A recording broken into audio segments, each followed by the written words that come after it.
Hocam burun ameliyatı olursam horlamam geçer mi?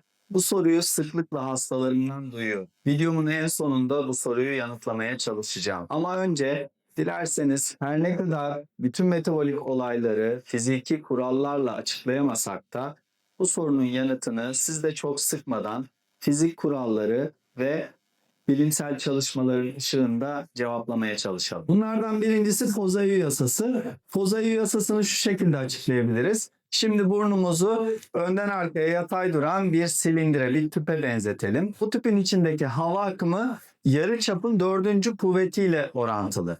Yani ben bu yarıçapı çok az azaltırsam buradaki hava akımı dramatik bir şekilde azalıyor veya tam tersi yarıçapı birazcık arttırırsam hava akımı katlanarak artıyor. Bu bize neyi açıklar? Yine burnumuzu bir tüpe benzetelim ve içerideki kemik kıkırdak ellerinde bu yarıçapı etkileyen, %20 etkileyen bir problem olarak düşünelim. İçerideki hava akımının %60'tan fazla etkilenebileceğini fiziki olarak hesaplayabiliyoruz. Tabii ki %60 problem oluşturması demek o eğriliğin düzeltildiğinde sizin %60'tan fazla fayda göreceğiniz anlamına gelmez.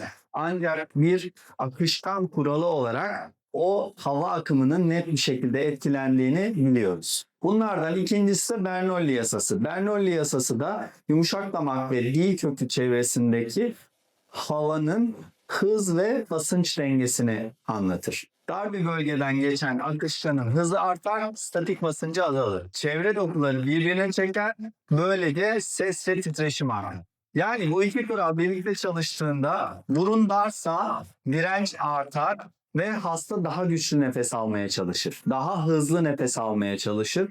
Böylelikle basınç düşer, yumuşak damak arkaya doğru yapışır. Yani bu da tıkanıklık ve horlama demektir. Peki bu işin fizik kısmıydı. Bilimsel çalışmalar ne diyor? Çalışmalardan bir tanesinde burun cerrahi sonrası horlama skorlarında iyileşme sağlanmaktadır denmiş. Diğer bir çalışmada izole burun cerrahisi hafif horlamada faydalıdır denmiş.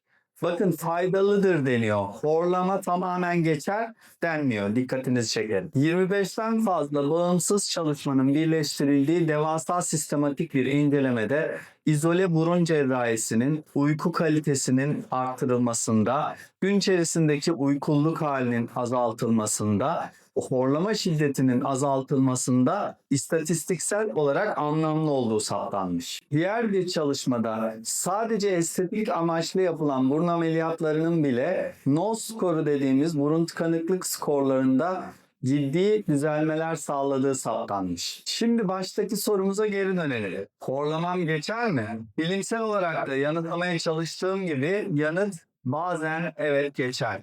Çoğunlukla azalır ama tamamen geçer kesinlikle diyemeyiz. Çünkü horlamayı sadece fizik kurallarıyla bilimin ışığında açıklayamıyoruz. Hastanın alışkanlıklarından vücut kitle indeksine, yatış pozisyonundan kullandığı ilaçlara kadar çok faktörlü bir semptomdur horlama. Umarım kafanızdaki bazı soru işaretlerini cevaplayabilmişimdir. Eğer faydalı olduysa siz de bu videoyu horlaması olduğunu bildiğiniz bir tanıdığınıza gönderin, o da faydalansın. Herkese sağlıklı günler dilerim.